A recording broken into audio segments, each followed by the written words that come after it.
Good morning. This is Eric Tallman in the Breaking News Center. Today's report is on Proposal 1 in trouble in southeast Michigan in regards to our Michigan roads. With that, let's go to the Now Detroit with that report. Proposal 1, just 4 days away now, lawmakers in Lansing are making backup plans just in case voters do not approve the sales tax hike. If it's approved, it would trigger a set of 10 laws, part of a larger plan to fund our broken roads. So if it doesn't pass, the big question is, what is Plan B? 7 investigator Jim Kirschner is here right now with more. What happens if this is indeed a prop flop? They're going to go back to square one in Lansing. We could see a Plan B, Plan C, Plan D. Well, let me show you. This has been our project all week, prop flop. Do our state lawmakers stand behind what is on the ballot?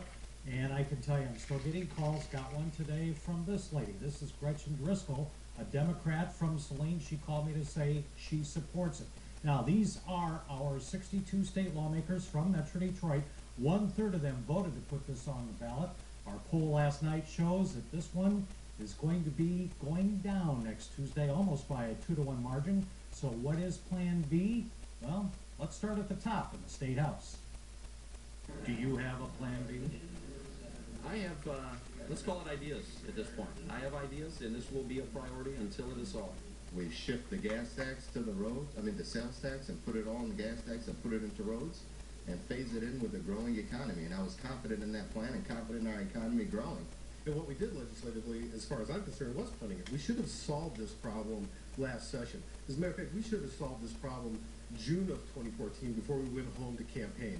I was fully prepared to stay here the entire summer to get a package done. If it should fail, I think we need to be prepared. I think it's prudent for us to have a package that move forward. You're in the Republican Party. Are there Plan Bs in the works? I think there's a few of us that have Plan Bs. I had Plan Bs back in the last legislature. So this could be a busy working summer. The goal would be to get this passed so that the money would take effect by October the 1st, the start of the new fiscal year. By the way, if it does pass next Tuesday, be the same thing. The money would be available October the 1st. All right, well, you're watching it like a hawk, Jim. Thank you. As Jim mentioned, Proposal 1 looks like it's in trouble, though, just 5 days before you head to the polls to cast your vote, and there certainly isn't a clear-cut Plan B right now. No, if Prop 1 goes down, the legislature will meet quickly to try to work to come up with another plan, as Jim has been saying. And joining us now to discuss this, Representative Tim Grimel, who is the Democratic leader of the House of Representatives. Good to have you with us. Talk about the possible Plan Bs, because there are probably more than one if Proposal 1 doesn't pass. Yeah, and thanks for having me on the program, Joanne and Stephen. Certainly the polling does not look good. I don't want to prejudge what will happen on Tuesday, but if Proposal 1 does not pass, I think there's serious risk that the House Republicans' alternative will be eliminating the sales tax on transportation fuel without any replacement for the lost revenue to schools, cities, and townships. And that would mean an $800 million annual cut to schools and a $150 million annual cut to cities and townships. Well, you're afraid of that. You're afraid of that plan, so what is a plan that you're not afraid of?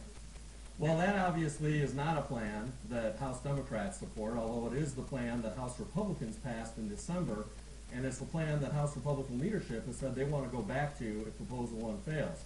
I believe that one of the reasons that voters are so skeptical about Proposal 1 is that they're fed up with having to have paid higher taxes the past 4 years as Republicans increase taxes on seniors, families, and individuals, and that they don't want to pay more unless and until corporations pay their fair share.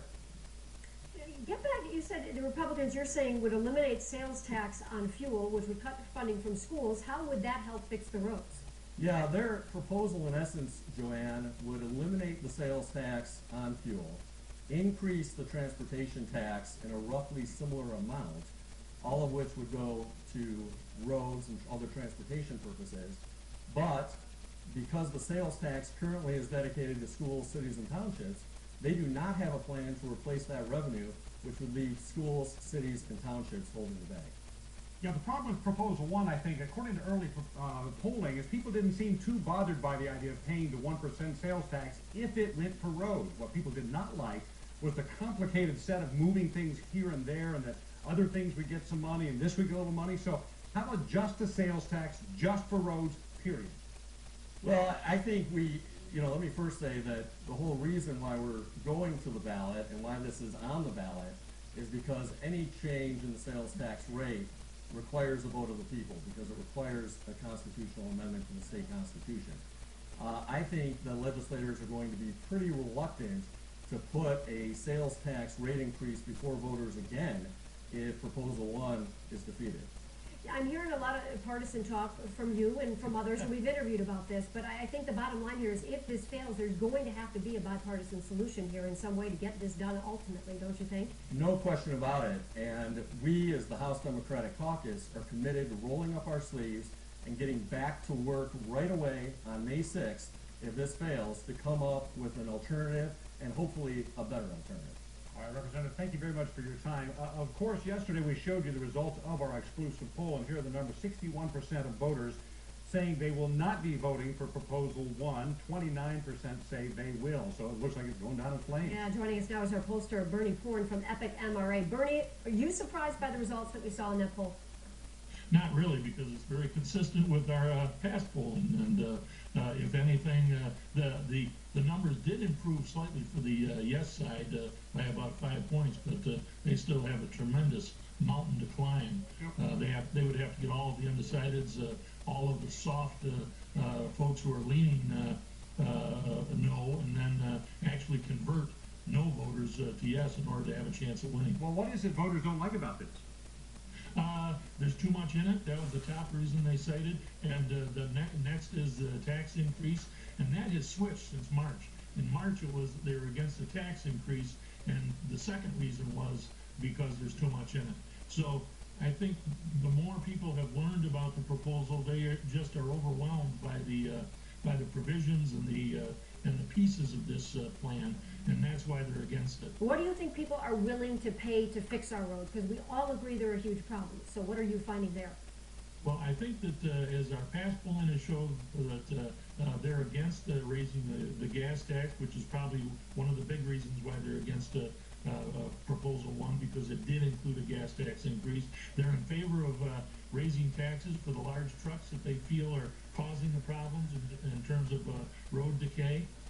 They would be willing, based on past polling, to increase taxes on business. So the question is whether the governor and the Republicans would be willing to look at that. Keep in mind, there's 100,000 businesses out there that were not included in the business tax change who are currently paying nothing. So that would be a possibility. And the voters are also willing to support a sales tax increase if it is completely dedicated to roads. We always had between 52 and 57% of Michigan voters willing to support a sales tax increase, 1 cent, dedicated completely to roads. All right, Bernie, I think you ought to just take a poll on whether people think the roads need to be fixed. I think you can get 100% of people to agree First one ever. on that one. All right, thank you very much. 95% say they're terrible. Well, there you go.